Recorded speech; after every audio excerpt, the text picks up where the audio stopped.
లక్ష్య అనేది ఆ పాప లక్ష్యం కాదు.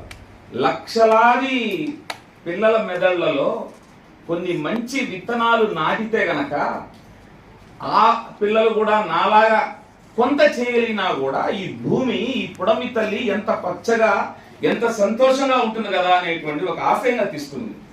దాదాపు 350 సెమినార్లు చేసింది ఇప్పటి వరకు. 350 ప్రోగ్రామ్స్ లో భారతదేశం తరఫున శ్రీలంకకి, మలేషియాకి, నేపాల్ లాంటి కంట్రీస్ కూడా ఆ అమ్మాయి వెళ్ళడం జరిగింది. చాలా మెట్రో సిటీస్, చాలా గ్రామాలు, దాదాపు భారతదేశం అంతా పర్యటనలు చేసింది. ఒక యుఎన్ఓతో, united nation organisation young go పేరుతోటి ఒక ప్రత్యేకమైనటువంటి గుర్తింపును కూడా పొందినది ఈ బాలిక. నిజంగా మనం తిరుపతి జిల్లా వాసులుగా మన జిల్లాకు చెందినటువంటి బిడ్డ గర్వకారం.